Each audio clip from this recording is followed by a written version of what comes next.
Hey everyone, Tin Man here with another gameplay video. I'm playing in Big Boss 2, so there's a lot of strong players in this lobby. Today I'm going to be focusing a lot of my commentary in this game on positioning and using some of the terms and ideas from my guide on positioning. If you haven't watched those yet, make sure you go check those out. Link is in the description below. Part 1 is already out, and I'm working on Part 2, so that should be out in the next couple days here.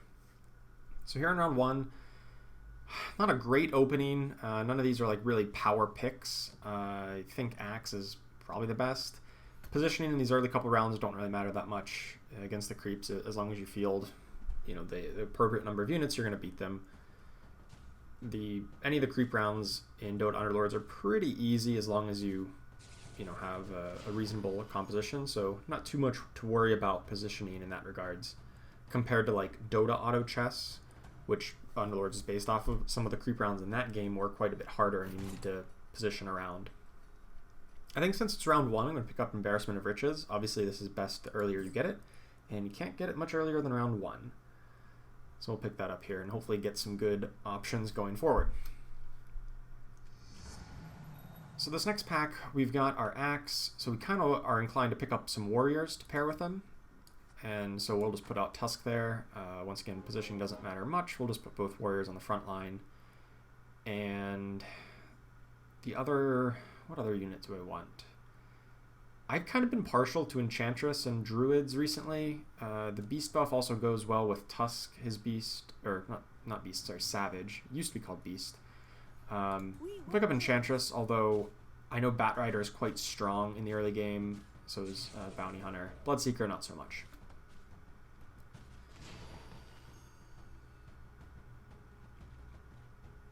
So right now we're starting, a warrior composition. Not that we're tied to that by any means, but the general thought process for warrior compositions is, well, you want your tanky, resilient warriors up front and any ranged units you're using right behind them.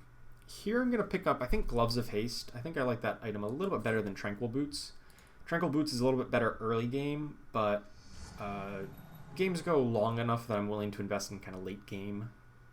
And Gloves of Haste is not that much worse.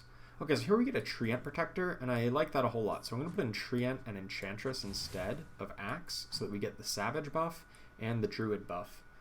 Put Gloves of Haste out on, I guess, Treant. We want him to get, he has the highest damage, so increasing his attack speed increases his DPS a little bit more than if you're increasing a lower attack speed. Right, if you have one damage on your attack, who cares how fast you're attacking? You're just doing 1 damage per attack. Unfortunately, we cannot pick up anything else here. Actually, I think I'm going to sell off Axe and pick up, I think Beastmaster is better.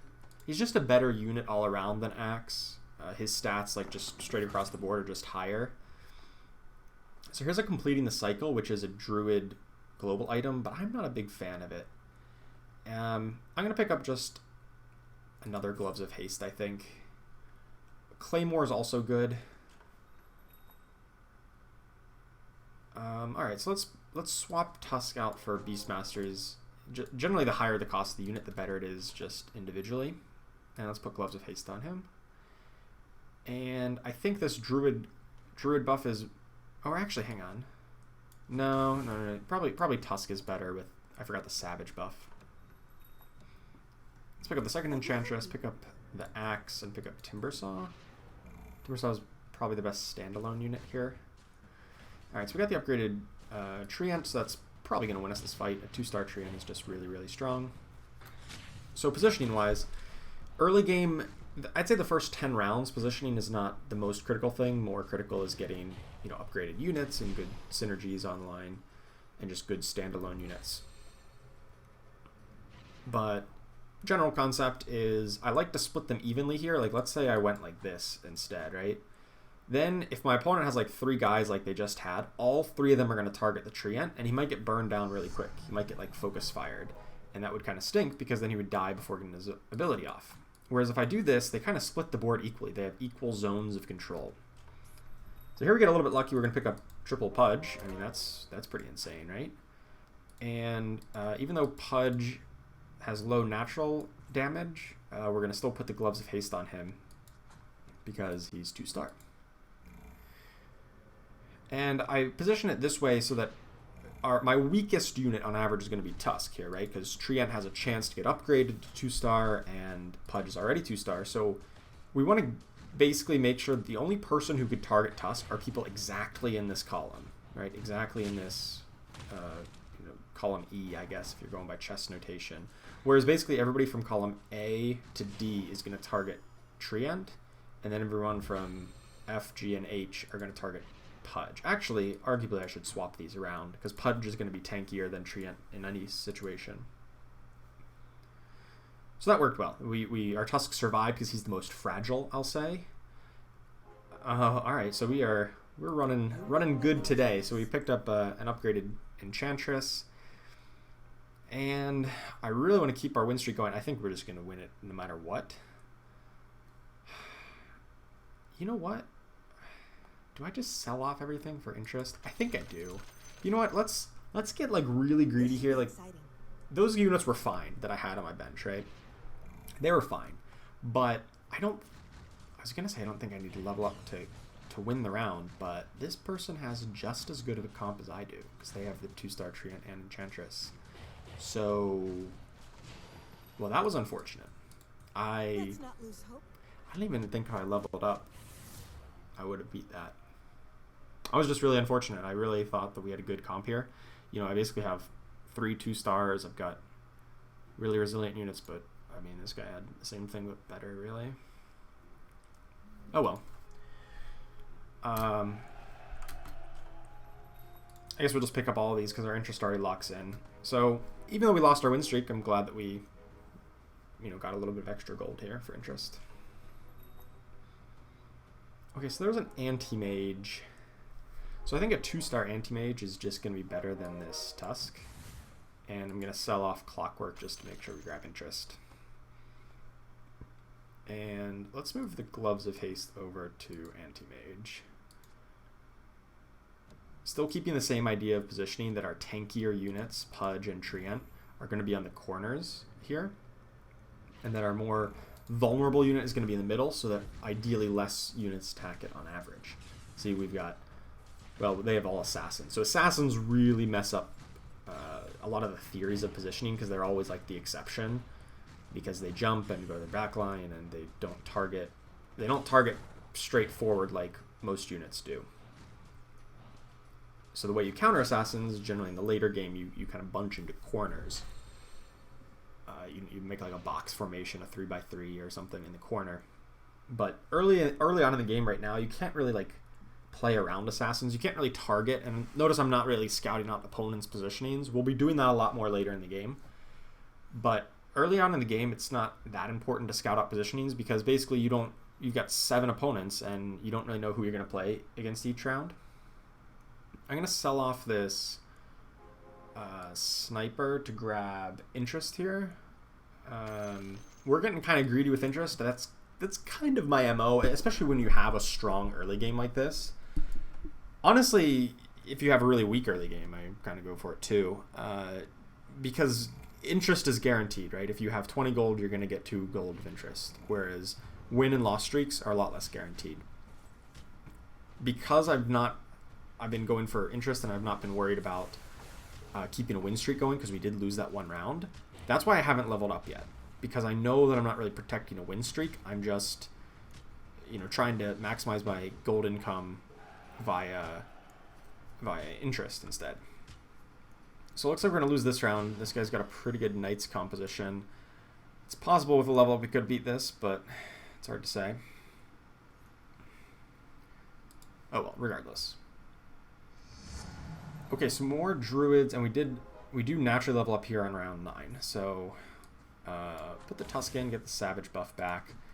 By organizing it like this, by swapping these two, we get Pudge to the outside and Treant to the outside, so they'll take the bulk of the aggro from opponents.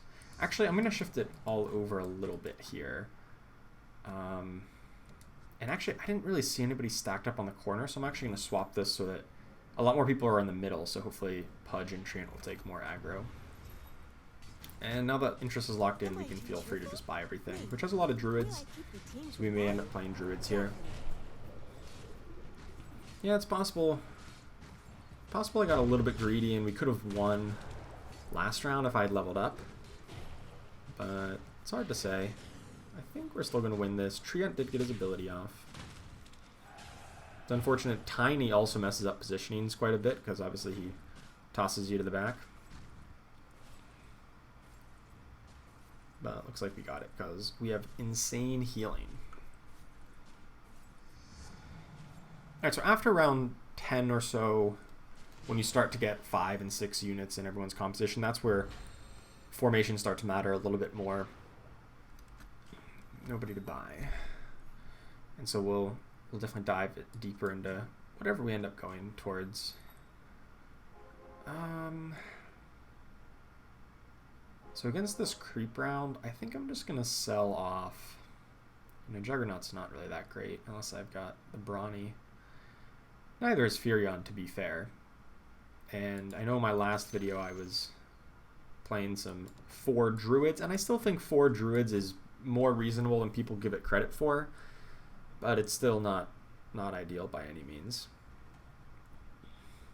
It really requires you to get, you know, 2 of them up to 3 stars so that you can get them all to 3 star.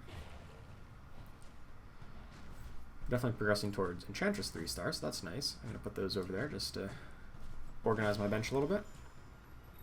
And then after Interest is locked in, we can buy, I guess these, although I'm not really thrilled about Shadow Shaman here. I'm kind of hedging towards, ooh, I was thinking towards like Hunter kind of build. Hunter, Warrior, Druid, something along those lines. I'm going to pick up Smuggler. It's unfortunate we didn't have that Beastmaster Juggernaut in for a while to get the Brawny buff. Okay, so sweet. So here's a Lone Druid. That is perfect. So let's sell off these. Probably not going to be playing Assassin. Maybe I could have played Assassins. Alright, that's going to go... Or actually, hang on. You know what? Actually, I don't know what's the correct... Oh my god. I didn't know what the correct play was here. That was bad. Because I forgot that adding an extra Druid in means that I lose the guaranteed Druid buff on Treant. So that was bad. I just didn't even put anybody in instead. That was wrong. So we're gonna probably lose here, right? Wait, what? Are we winning? Okay, so they're relying their DPS on Luna, who healing is really good against Luna DPS, because Luna's all spread out DPS. So that was really lucky. So we somehow snuck a victory out even though we were missing a guy. Like, I'm honestly inclined... I mean, I guess I'm fine whether I get a 2-star Lone Druid or a 2-star Treant. Meanwhile, we get amazing interest. Positioning-wise, let's see. I think I want Lone Druid a little bit closer to the middle so that he potentially gets a bit more aggro, and maybe I'm going to offset the Anti-Mage back a little bit, so hopefully if anybody's stacked in the corner, they aggro onto Lone Druid, who maybe is 2-star. I'm just going to sit on my 40 gold for this round, and then after interest locks in, buy... And I was kind of leaning towards Hunters, but Assassins also might have worked. Let's pick up Sniper and Drow Ranger. What do you have here? Oh, this guy. This guy's got a 2-star Templar in round 12? That doesn't seem fair at all. Okay. Oh, this is the other guy we lost. Somehow this person is lower in the rankings than us? Man. That's crazy. 2-star Templar on round 12 is really early.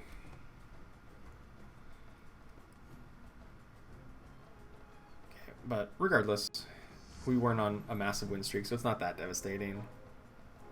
You know, if I'm being honest, I'm not thrilled about the idea of Venomancer. Well, I'm definitely not thrilled about Clockwork. I kind of want the Nature's Prophet. Actually, I'm going to level up this turn, right? Let's level up and put in the Furion so that I get the Druid and the Elusive bonus. And then just sit on our interest, and then after interest locks in, we can buy these. I think I'm going to sell off Tusk for the extra Anti-Mage. No, I'm not going to go 6 Elusive. I don't really like 6 Elusive all that much. And we have the Pudge and we have some Hunters, so I'm thinking this is going to be like 2 Druid, like 2 druids, 6 hunters, and then a 9th unit, like an undead, like Pudge. It would probably make the most sense. Something along those lines. Which means I really don't think there's room for Tusk or Venomancer or Anti-Mage really in the long term. Actually, this Gloves of Haste should not still be on Pudge, actually. Now that we got the guaranteed upgrade on Enchantress. Enchantress has higher damage. We're going to move that over to her. That should have been done a while ago, actually. So here, we can pick up the Slark if we still think there's a chance we go towards Assassins. I don't think there really is. I'm just going to sell these off to grab up to 50 gold. And then wait for interest to lock. And then buy the Assassins just in case. I don't think we're really going to do that, though. Okay, so now we can start... We've pretty much been just, like, naturally expanding our positioning since the opening couple turns here. Nothing... We haven't had to dramatically change. Luckily, the positioning for Assassins, if we go that route, is very easy. You just put them all on the back line and put, like, Treant and Lone Druid in front of them.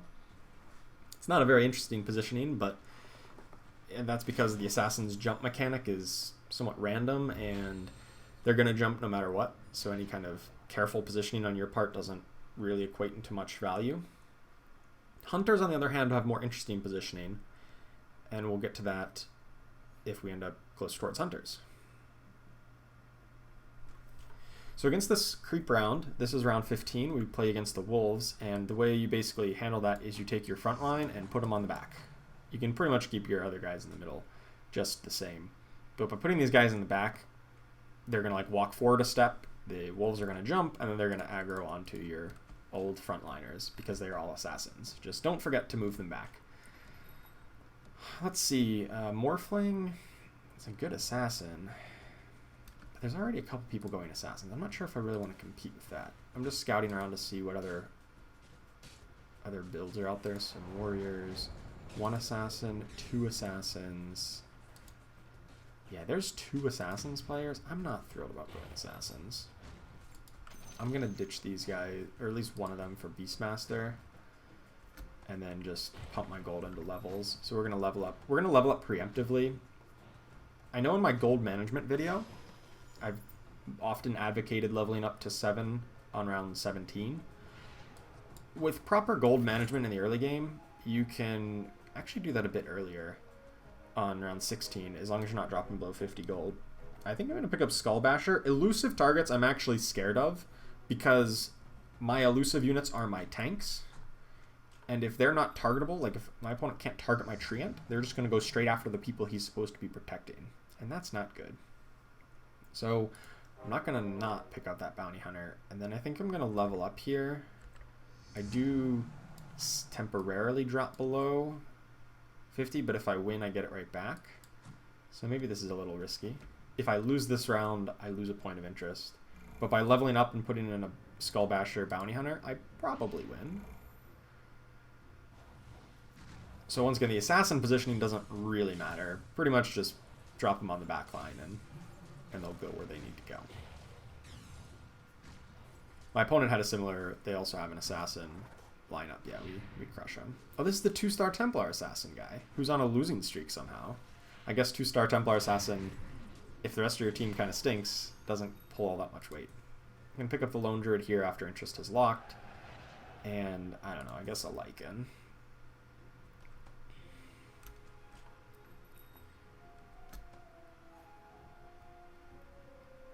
Alright, what do we got on this round? We've got... I really would like to go towards more Hunters. Since I think the Hunters build like 6 Hunters, 2 Druids, and an Undead at level 9 is really strong. Alright, so whatever, we're not going to do anything this round. We'll just stay as is, and let's scout around opponent's positioning. So here we've got a Mage comp. This guy's in first place, almost undefeated. They've got good frontliners. They've got their Timbersaw, Clockwork. I would actually advocate swapping the Ogre Magi to the middle of this build and put Timbersaw on the edge. Like, look how quick that Ogre Magi got focus fired down, whereas the Timbersaw would have survived for a lot longer if he was on the edge. This guy's actually getting blown apart, and partially because they were able to like target one guy down and then move on to the next and then move on to the next. Oh, we lost. Yikes. We lost to the guy who we just were scouting out. It's unfortunate I didn't get to see how that played out, but that's because we're going to be going to other people's boards and looking at and trying to learn from their positioning throughout this game as well. Oh my gosh, we got the Lone Druid. That's insane. So now we basically have all of our Druids are going to be 2-star. I want to buy the Beastmaster if I'm still looking towards this Hunters. I think I'm going to... Eventually I'm going to ditch probably the Enchantress and the Nature's Prophet. I'm going to ditch Lycan for the Treant. I don't really think we're going to get too many more warriors. We could, but I kind of like how this... Well, at the very least, Druids for right now are working. But we're trying to... They're not going to... Druids alone don't win you in the late game. You need something else.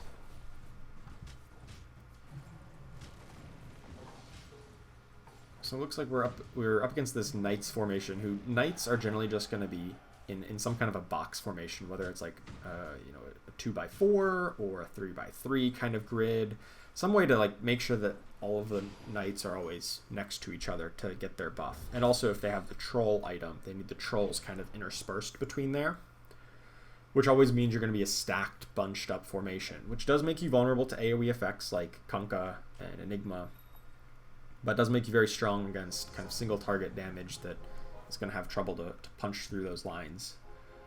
Let's just spend our gold to level up. There's nothing here that we're really looking for, and I'm not keen on rerolling. So we're just pumping almost up, and then on round 21 we're just naturally going to hit there. And that'll give us a lot of gold, a good position to try to find these leveled up hunters if we want to go that way, or if something else really presents itself. I do like Razor towards mages, but mages don't really go well with druids. None of the druids really... Druids are better in a longer fight, right? They're better because they've got healing, they've got the resilience, they don't have burst damage, they don't have magic damage. I guess they have a little bit of magic damage, but it's not much. That's not their main appeal. Man, this Slark is just messing us up. That Slark did probably so much damage. That's a 1-star Slark that did 4.6k. Yikes. Okay.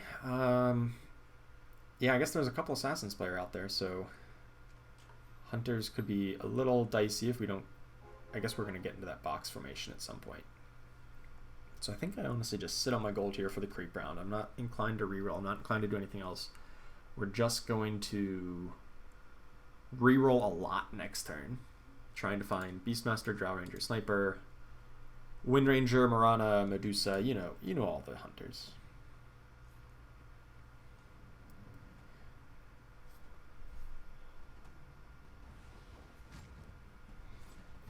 So let's take this opportunity to look at other people's formation. So this mage player has kind of backed themselves back into a corner. That's pretty typical for mages because they have a lot of like directional abilities. Like Puck has a directional like straight line ability that kind of wants to be in the corner.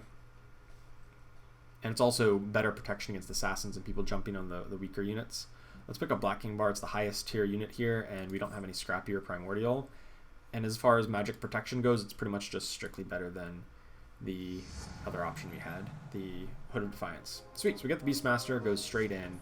Beastmaster typically wants to go on the edge of formations, like over here. We're going to put a Black King Bar on him, so that whenever he uses his ability to throw his axes, he's going to like target a random opponent, and if he's on the edge, it's more likely that his axes are going to fly through an opponent, or multiple opponents rather.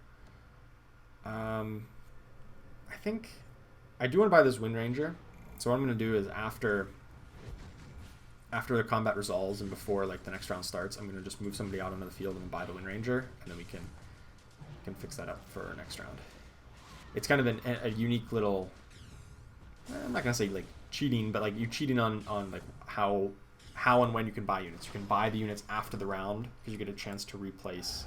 Like I get to throw this Enchantress on the board and then buy the Wind Ranger with 10 seconds to spare. I'm probably going to be getting rid of Enchantress because I don't think she fits well into the long-term goal of a Hunter comp. Generally you want Treant, Lone Druid possibly. And so nothing here. Come on, hunters. There's a Marana. Alright, so let's get rid of these. Put in the Marana. And you know what? I'm actually just gonna do this. Just to get the hunter buff out there. And the undead buff, or the heartless buff, rather. We lose 2 druids, but we still have our 2 2-stars in it. Or, yeah. Wait, what? Right, yeah, we still have all of our druids 2-star. Oh boy. This is a mage comp with Gyrocopter who does a lot of damage. So we're definitely going to want to try to pick up the Naga buff. I think there's a couple, 1 or 2 mage players out there. I didn't quite get a good count. But yeah, the mages in the corner makes it very hard to get to their high damage dealers because they put them in the back. Alright, let's take another look at this formation. I'm going to kind of collapse this in a little bit, something more like this, so that I take a little bit better advantage of the Drow Ranger buff at the moment, get more people adjacent, more ranged units at the very least. And by doing this little offset here, basically if my opponent's stacked in this upper left corner, they're going to split their targets between my 2 tanks. And so it'll avoid one of them getting focus fired down. I've got to reroll quite a bit here, I think, because I've got a lot of gold, because I've been spending time explaining and not rerolling. So I arguably should have been rerolling a bit more earlier. Oh my god, are we going to get a 3-star Beastmaster? Put me on the We might. and I'll take Okay, care of the I'll rest. sit on this for right now. Oh, this means we get a 3-star Druid. Of some sort. Lone Druid, sweet. And luckily, Lone Druid, even if he's completely surrounded, like my opponent was all stacked up front, Lone Druid would still cast his bear and it would just go in the nearest available spot. He doesn't need a spot adjacent to him to cast, like he used to in old Dota Auto Chess, for those of you who have played that game. It was unfortunate, as soon as the bear spawned, it got tiny tossed. And I think we're gonna... yeah, we lost here. Alright, fair enough. We still are pretty healthy. I mean, we're... oh, I guess we're at 48. I thought we were still at 50. Okay, that's a lot less healthy. 3 hunter buff is not nearly as strong whenever they're a lot of 1-stars. So I'm going to be still rerolling a bunch. Oh my god, there they are. Oh, look at that. We just upgraded them all at once. Alright, so let's get rid of probably anti-mage, actually. And then put this on Wind Ranger. And what I'm actually going to do is we're going to condense backwards here. So that we better stack around Drow Ranger. I still want Wind Ranger in the corner so that she has a straight line ability just like Puck, just how we discussed in the positioning video, that a straight line ability wants to be in the corner to limit the arc of targeting to a 90-degree arc. Whereas if you put it somewhere out in the middle, it in theory could, you know, rotate any 360 degrees and potentially just shoot it at one target who's snuck behind the lines. Whereas if you're in the corner, there's nobody who can sneak behind you or to the right of you in this case, meaning it's stronger, gonna hit more opponents on average. How many hunters do we have? I haven't been checking out this synergies tab. I'm sorry that I haven't had the synergies tab up more. I know somebody commented that on the last video that they want to see the synergies tab a bit more. I'm just defaulting to the item tab because I know the synergies and I need to move items around on occasion. So I'll try to keep this up a little bit more. So we'll buy these, and I think we have a strong comp now that we got a lot of these upgrades. And so what are we looking for? We don't really need the extra druid. In fact, eventually we're probably going to want to cut. We need to put sniper in over like enchantress, and then we're going to level up to put in like a Medusa. And then we can try to find a Tide Hunter, who I guess would eventually replace... I don't know who it would replace. I would normally say Beastmaster it would replace, but not if we're going to get a 3-star Beastmaster. Then maybe it... I hesitate to say it replaces Lone Druid at that point, because getting a 3-star Treant or Lone Druid is really strong. Oh my god, the best! Hunter's Focus! Slam that one. There's a lot of other good ones there, though. The Eye of Scotty is really good on Medusa, particularly, because she has this split shot, so it applies it to all 3 targets. Not a lot here. I still want to reroll. We're still trying to find... pick up Pudge, too. A 3-star Pudge has a lot of health. And you know what? Let's ditch this for the sniper. And what I'm actually going to do is I'm going to swap positions like this and give this over to sniper so I can pick up the extra one. So the logic behind this change, sniper has infinite range. He can hit anybody on the board because he just has his range is the full board.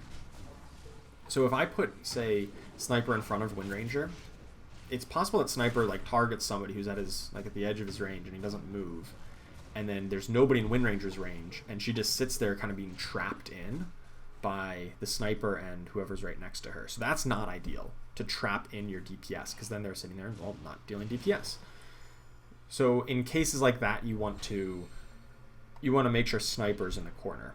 And we put Wind Ranger as close to the corner so that she is still pretty much at 90 degrees unless somebody gets in this one back spot. But only one spot, it's very unlikely they get there. I think I want to level up. Start pumping my gold towards levels, because I'm not going to get any upgrades on this board, right? I would need to get a 3-star to find an upgrade here. And my whole bench is progressing towards 3-star. But hopefully if I can just get up to level 9, I can just put in Beastmaster right away. And ideally I find Medusa or Tidehunter. That would be the most ideal. So we're just going to pump gold in. We're not really... Our comp is strong, and I'm not taking that much damage, and I'm pretty healthy. So I'm not that concerned that I need to, like, rush level up. I don't need to drop below 50 gold interest. And it looks like we're going to win here. So let's take a moment to go look at some other people's lineups. Let's see who's in front of us. Well, they just got crushed, but still. So this is what the heck is up with this build, or this formation?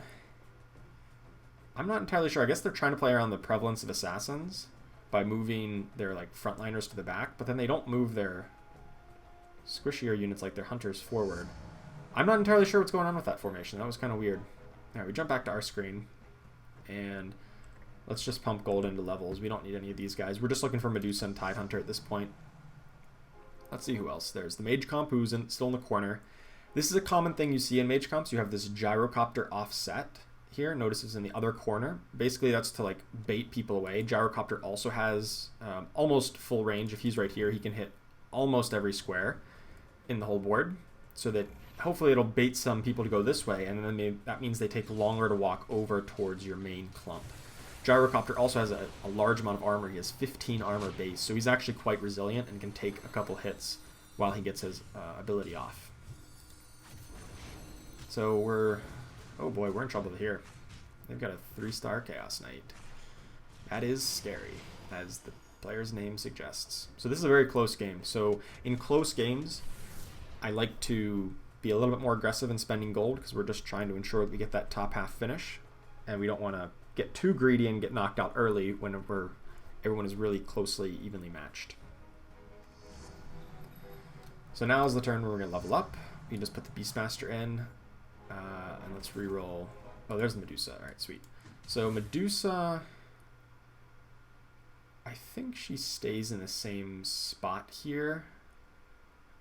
Actually, I'm going to move her up a little bit. I want her to be a little bit closer, and I'm going to move the Skull Basher over to her. I guess I shouldn't have rerolled. I thought I had more gold. It was bad. Anyway, so this gives me the 6 Hunter buff, and Medusa was next to Drow Ranger, so that was good, but then she decided that Drow Ranger's not her friend anymore. She wants to walk away. And Medusa should also be a little bit closer because her ability is on a relatively short range. I mean, it's 4 squares away that it stuns opponents. So if she's too far back, she might be attacking people at max range and then cast her ability, and then it doesn't stun anybody because there's only like 2 people in her range, and then they die before they actually get stunned. By offsetting Pudge here, arguably you can even put Pudge in the back like this to play better against assassins.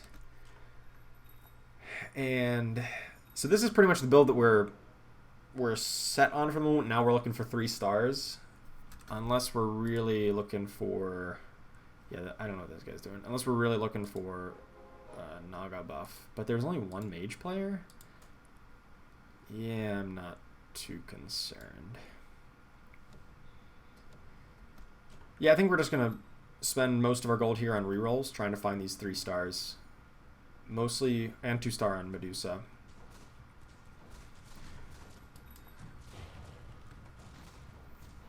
So let's take a look at the other formations. Some of the Knights formation, like I said, they're generally clumped up. I generally prefer like a 3x3 grid. This guy is going for a 2-row grid. I generally like spreading or condensing a little closer into a 3x3. Ooh, Daedalus. That is one of the best items for DPS. I generally like Knights going into a 3x3 because it's better. The closer you are, the more likely you are to have those overlaps in adjacencies. Whereas the thinner you spread yourself, the more likely it is that like one lost unit really messes you up. Who do I replace this with? I guess Lone Druid at the moment, right? Now I'm trying to find... Now I have to level to 10 to get Lone Druid back in? Is that worth? That might be worth. Well, it's good that we're up against the mages for this round. Right as we go up against... or right as we get the Naga buff in. Or the scaled buff, rather. They're not Naga anymore. They're scaled. Scaled gives the magic resistance. Still very even game. First place is only at 36 life. A lot of people have spent most of their gold. I'm the only one still up at near 50. So I can, even if I lose next round, that's fine. I'm just going to level up to 10.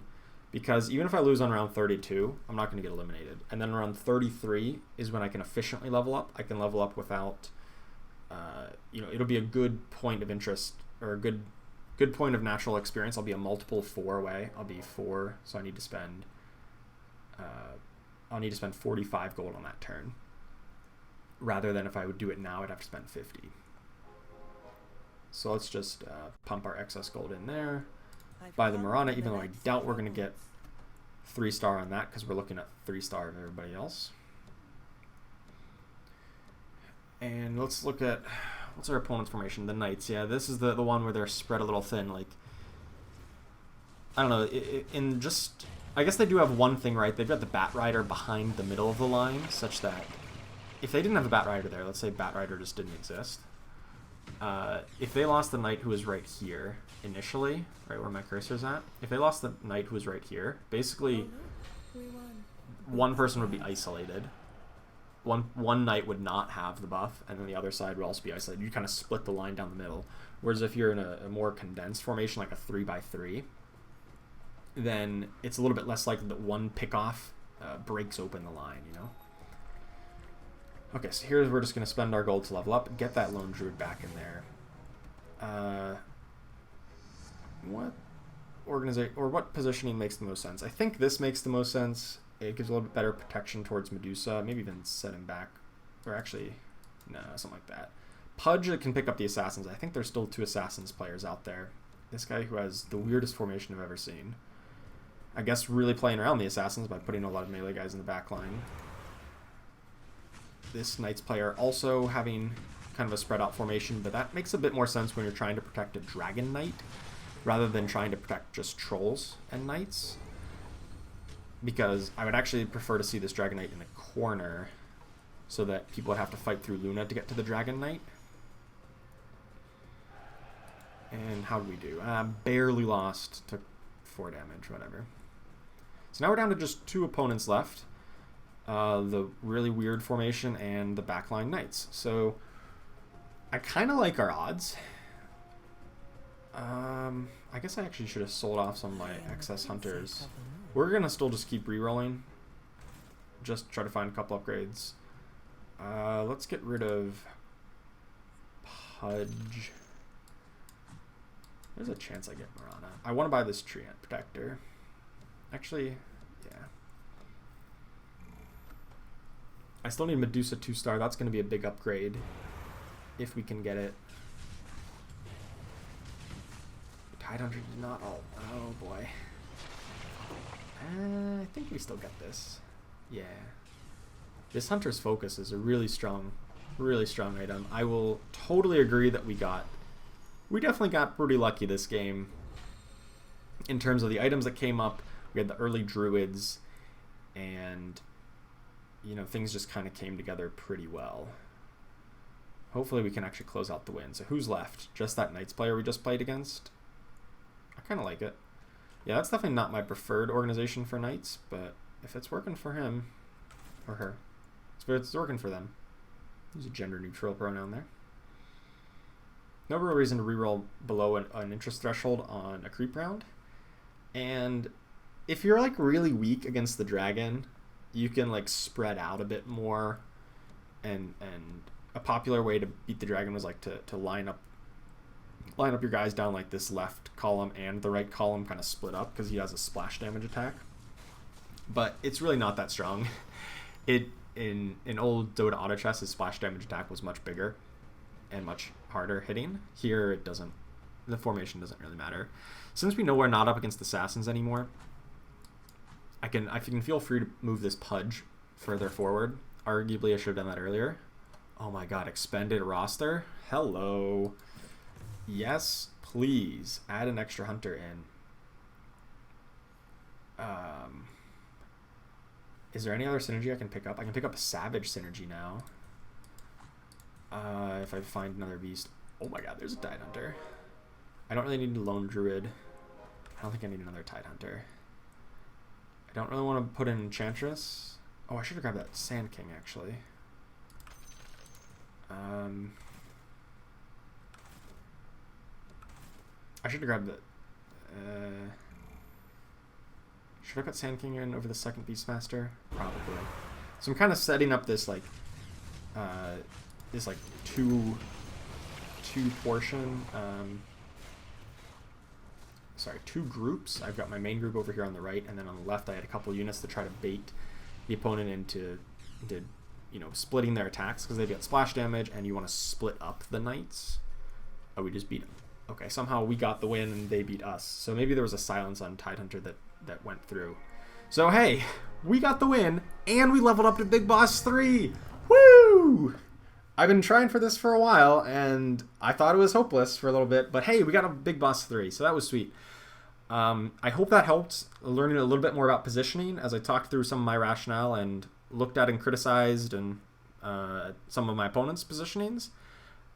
Positioning is a very flexible thing. It depends on your units, their levels, your opponent's units, their levels, and it depends on a lot of factors. So it's hard to say there's ever a definitive right answer to positioning, but I hope some of this walkthrough helped you to think a little bit better about it, think a little more practically and strategically about your positioning.